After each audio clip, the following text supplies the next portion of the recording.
जय हिंद, वंदे मातरम। स्वागत है आप सभी का जीएस विद आशु पर। आज की वन शॉट की वीडियो बिहार परिचारी में एक सीट कंफर्म कराने वाली वीडियो है। हम केवल 10 मिनट के अंदर ऐसे 30 साइंस के प्रश्नों को देखने वाले हैं जो आपके एग्जाम को फतह करने में काफ़ी हेल्प करेगा। अगर आपका सपना है एक सरकारी नौकरी का तो यह वीडियो आपके लिए काफ़ी कारगर साबित होने वाली है। वीडियो स्टार्ट करने से पहले आप लोगों से एक ही रिक्वेस्ट है, प्लीज़ वीडियो को लाइक और सेशन ख़त्म होने के बाद किसी भी एक ग्रुप में शेयर जरूर कर दीजिएगा। चलिए शुरू करते हैं और आप लोग भी सोचिएगा अपना आंसर क्या हो सकता है। पहला प्रश्न है, वे पशु जो रात्रि के दौरान सक्रिय होते हैं उन्हें डैश कहा जाता है। प्रश्न इंपॉर्टेंट है। वे पशु जो रात्रि के दौरान सक्रिय होते हैं उन्हें कहा जाता है नॉकटर्नल। ऑप्शन नंबर सी। कुछ जानवर जो रात में सक्रिय होते हैं उन्हें नॉकटर्नल कहा जाता है, जैसे उल्लू, चमगादड़, तिलचट्टा आदि। अगला प्रश्न देखते हैं, इंपॉर्टेंट प्रश्न है। छोटी आंत की आंतरिक दीवारों में उपस्थित उंगलियों जैसी संरचनाओं को क्या कहा जाता है। छोटी आंत की आंतरिक दीवारों में उपस्थित उंगलियों जैसी संरचनाओं को कहा जाता है विली। Option number A. छोटी आंत की भीतरी सतह पर पाई जाने वाली छोटी संरचनाएं विली कहलाती है, जो पचे हुए भोजन को अवशोषित करने में मदद करती है। अगला प्रश्न देखते हैं, इंपॉर्टेंट प्रश्न है। प्रतिवर्ती क्रियाओं यानी कि रिफ्लेक्स एक्शन का नियंत्रण केंद्र कहाँ होता है। प्रतिवर्ती क्रियाओं का नियंत्रण केंद्र होता है तंत्रिका कोशिकाओं में। Option number D. अगला प्रश्न देखते हैं, तिलचट्टे यानी कि कॉकरोच में वायु किसके माध्यम से शरीर में प्रवेश करती है। तिलचट्टे में वायु प्रवेश करती है श्वास रंध्र के माध्यम से। Option number C. अगला प्रश्न है, निम्नलिखित में से कौन सा कोशिकांग केवल जंतु कोशिका में मौजूद होता है। जंतु कोशिका में मौजूद होता है केवल तारक काय। Option number C. अगला प्रश्न देखते हैं, इंपॉर्टेंट प्रश्न है। उस उपकरण को क्या कहते हैं जो किसी विद्युत परिपथ में विद्युत धारा की उपस्थिति का पता लगा सकता है। तो दोस्तों वह उपकरण का नाम है गैल्वेनोमीटर। Option number D. अगला प्रश्न देखते हैं, धातुओं का वह गुण जिससे उन्हें खींचकर तारों में परिवर्तित किया जा सकता है डैश कहलाता है। धातुओं का वह गुण जिससे उन्हें खींचकर तारों में परिवर्तित किया जा सकता है कहलाता है तन्यता। Option number A. अगला प्रश्न देखते हैं, निम्नलिखित में से किसे क्षारीय मृदा धातु के रूप में जाना जाता है। क्षारीय मृदा धातु के रूप में जाना जाता है मैग्नीशियम। Option number C. अगला प्रश्न देखते हैं, इंपॉर्टेंट प्रश्न है। खाद्य पदार्थों में उपस्थित प्रोटीन की जांच करने हेतु किस रसायन का प्रयोग होता है। आंसर है option number B, copper sulphate एवं कास्टिक सोडा का। अगला प्रश्न देखते हैं, मलेरिया ज्वर के उपचार में प्रयुक्त कुनेन डैश से प्राप्त होता है। तो दोस्तों कुनेन प्राप्त होता है सिनकोना की छाल से। Option number A. अगला प्रश्न है, वह कौन सा कैंसर है जो WBC की संख्या में वृद्धि का कारण होता है। तो दोस्तों वह कैंसर है leukaemia. Option number B.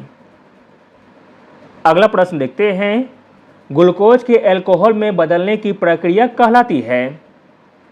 Glucose के अल्कोहल में बदलने की प्रक्रिया कहलाती है किण्वन। Option number A. अगला प्रश्न है, निम्नलिखित में से कौन सी ग्रंथि बहिस्रावी और अंतःस्रावी दोनों है। तो दोस्तों वह ग्रंथि हो जाएगी अग्नाशय, जो कि बहिस्रावी और अंतःस्रावी दोनों है। अगला प्रश्न है, कौन सा पोषक तत्व रंध्रों को खोलने और बंद करने में मदद करता है। तो दोस्तों वह पोषक तत्व हो जाएगा पोटेशियम। Option number B. अगला प्रश्न है, एक जैव विधि जिसमें प्रासव ध्वनि का प्रयोग किया जाता है। तो दोस्तों वह जैव विधि है सोनोग्राफी। ऑप्शन नंबर ए, जिसमें प्रयोग होता है प्रासव ध्वनि का। अगला प्रश्न है, डैश मानव शरीर की सबसे छोटी ग्रंथि है। मानव शरीर की सबसे छोटी ग्रंथि है पीनियल ग्रंथि, ऑप्शन नंबर सी। अगला प्रश्न देखते हैं, पूर्ण आंतरिक परावर्तन तभी संभव है जब प्रकाश डैश यात्रा करता है। आंसर है ऑप्शन नंबर डी, कहाँ से? जल में। अगला प्रश्न देखते हैं, जिस तापमान पर सेल्सियस और फ़ारेनहाइट के पैमाने का मान समान होता है वह क्या है? जिस तापमान पर सेल्सियस और फ़ारेनहाइट के पैमाने का मान समान होता है वह है -40 डिग्री, ऑप्शन नंबर डी। अगला प्रश्न देखते हैं, निम्नलिखित में से मोलस्का से संबंधित है। इसमें मोलस्का से संबंधित हो जाएगा cuttle fish, option number C. अगला प्रश्न देखते हैं, टाका लगाने में प्रयुक्त होने वाला तार यानी कि सोल्डरिंग वायर एक मिश्र धातु है। टाका लगाने में प्रयुक्त होने वाला तार मिश्र धातु है लेड और टीन का, ऑप्शन नंबर ए। अगला प्रश्न देखते हैं, विद्युत आवेश का एसआई मात्रक डैश है। विद्युत आवेश का एसआई मात्रक है कूलाम, ऑप्शन नंबर सी। अगला प्रश्न देखते हैं, निम्नलिखित में से किसमें सहसंयोजक और आयनिक आबंध होते हैं? आंसर है ऑप्शन नंबर सी, NH4Cl में।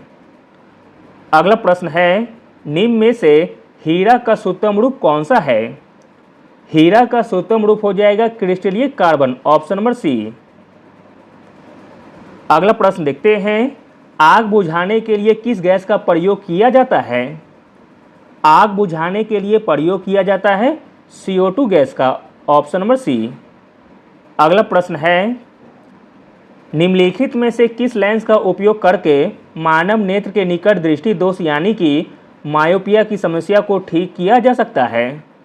तो दोस्तों वह लेंस है अवतल लेंस, ऑप्शन नंबर बी। अगला प्रश्न है, प्रतिध्वनि निम्न कारण से उत्पन्न होती है। प्रतिध्वनि उत्पन्न होती है परावर्तन के कारण, ऑप्शन नंबर ए। अगला प्रश्न देखते हैं, डैश एक ऐसा उपकरण है जो किसी वाहन द्वारा तय की दूरी को मापता है। तो दोस्तों वह उपकरण हो जाएगा ओडोमीटर, ऑप्शन नंबर बी। अगला प्रश्न देखते हैं, फ्लेमिंग के दाहिने हाथ के नियम में तर्जनी क्या दर्शाती है? प्रश्न इंपॉर्टेंट है। फ्लेमिंग के दाहिने हाथ के नियम में तर्जनी दर्शाती है चुंबकीय क्षेत्र की दिशा को, ऑप्शन नंबर डी। अगला प्रश्न है, निम्नलिखित में से कौन सी धातु नहीं है? जो धातु नहीं है वो है सिलिकॉन जो कि उपधातु है। अगला और अंतिम प्रश्न देखते हैं, अंतःस्रावी ग्रंथियों द्वारा उत्सर्जित रासायनिक पदार्थ क्या कहा जाता है? प्रश्न इंपॉर्टेंट है। अंतःस्रावी ग्रंथियों द्वारा उत्सर्जित रासायनिक पदार्थ को कहा जाता है hormone, option number C. Thank you.